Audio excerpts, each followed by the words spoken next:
Hey, it's Tina Forsyth here.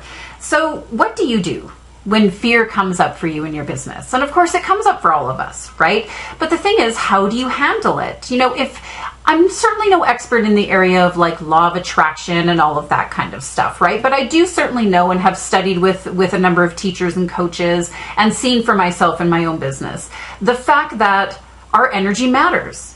How we are approaching a situation, how we're stepping into and owning a situation, how we're being in a situation can really make or break us at the end of the day. And if we come in from a place of fear and yikes and worry and all that kind of stuff versus coming in from a place of, confidence and purpose and so on, it's really going to affect how well we move forward, who we connect with, opportunities, etc. Right? But the thing is, how do you deal with fear then when it comes up? One of my favorite strategies is what I like to call the worst case scenario strategy. And, this may be very counterintuitive, if you will, and it certainly goes against the idea of when people talk about really focusing on, the positive things and focusing on what you want instead of what you don't want and all of that kind of stuff. And believe me, guys, I get that. I understand the importance of that. But here's what I know to be true for me. If I find myself caught up in a moment of fear, if I'm looking at maybe a big project or a big change or a big move of some kind, one of the best ways for me to kind of get over the fear of that scenario is to literally go to what I call the worst case scenario in my head, right?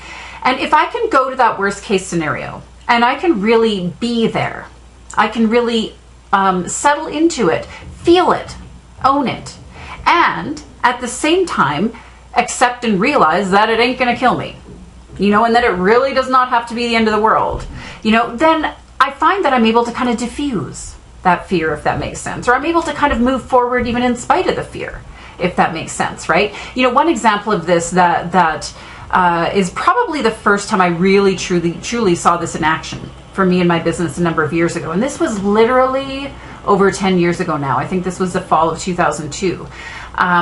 My husband and I had I was focused full time on building my coaching business at the time. I did not have any clients, right? My husband and I were in the process of building a house, and we had already sold our condo. We were in the process of building our house, and we were still short on our down payment, right? So here's me not making any money. We're, I want to say about 3 or so months away, I think 2 or 3 months away from getting into our house, but we still didn't have enough money for the down payment. And I remember very distinctly this one night where, I was just thinking about it, and I was thinking, what's the worst case scenario here? If we don't get the down payment, then, we don't get in the house. And if we don't get in the house, so be it. We'll live somewhere else or whatever, we'll make it happen. I mean, it was really bothering me up to that point. And I remember just thinking like, yeah, if it doesn't happen for some reason, then so be it. I had to be really okay with that. And then of course, as soon as I was in that space where I was okay with it, it didn't happen. And I actually had an amazing opportunity come up to work with, and some of you may have heard me share this story before, to work with Thomas Leonard, Coachville. That's where I met Andrea Lee. It's like led to everything that I do today in the world of working online, becoming an online business manager, training, mentoring, etc. All of the fun stuff that we do today, right? But none of that would have happened, or maybe it would have happened later, I don't know, if I hadn't gotten to that space of being able to let go of the ick, being able to go to the worst case scenario and be okay with it. Right? So I don't know, for me this works, you guys. Again, it may not be what other people talk about. It's not necessarily the most positive thinking approach to things, but I find it really, really helpful for me, to just be able to go into that space and be in the worst case scenario and know that it's going to be okay. That quite often frees me. It literally will free me up to move forward regardless. So would love to hear your thoughts, again, whether it's a strategy like this or something else that you do. What do you do when you find yourself in fear? How do you work through that? How do you move forward? Because of course we all are there from time to time. Go ahead, post comments and thoughts. Would love to hear from you as well. Take care. Until next time, it's Tina Forsyth. Bye now.